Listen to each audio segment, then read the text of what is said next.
one of the first things that I became known for, and was probably the first works that I did that were mature, I would say. And those are my houses at night. One of the things that I always am looking for is not the totally lit up house. It's really sometimes the house that has just one light on, like this one.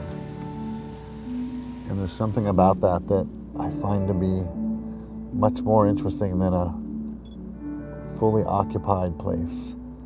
It's because it's just sort of like it's quieted down a little bit. And I don't know, there's something calming about that in some manner.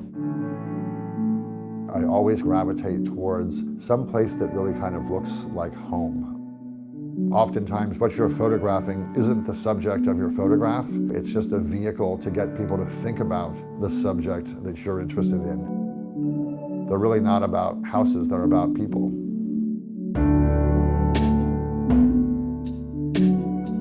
The thing I like about photography is that photography can't talk. That's something that I think is really special about it. And Louis Baltz would say this, and I've never forgot it. Photography is a profound corner that sits in between literature and film. And I love the challenge of working with that corner.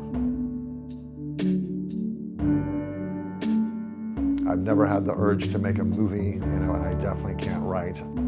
Photography is the thing I use to express myself or to figure myself out. It's very much led by intuition, just sort of piecing together stories about people, and it's largely narrative driven. I've always collected pictures, and sometimes you find these pictures that fell out of somebody's family album and are in a box at a thrift store. They're just these kind of untethered images. They're awaiting somebody to scoop it up and recontextualize it and to put it into some other place.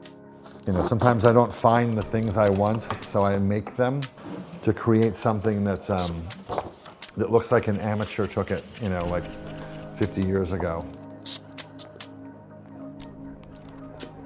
That idea of making things that I found, I'm able to sort of like mess with time, to be able to make something that becomes this little cog in this narrative wheel, that looks like it's a flashback or a memory.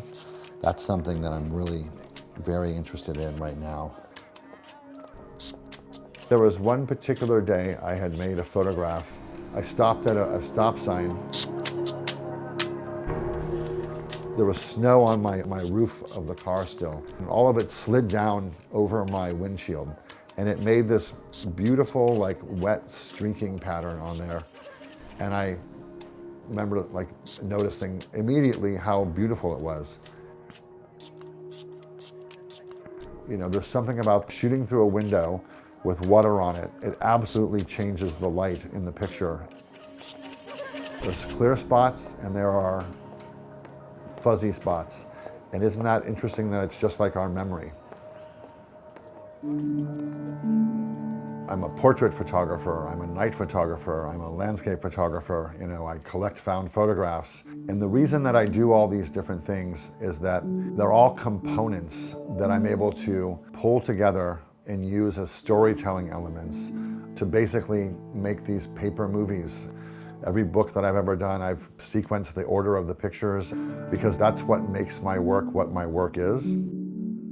People can never really quite learn what I do by just the simple description of it. So I always have to show them. I really want them to know who I am. There's a connection that happens between people and pictures. Communication occurs, and that's like really kind of a wonderful thing.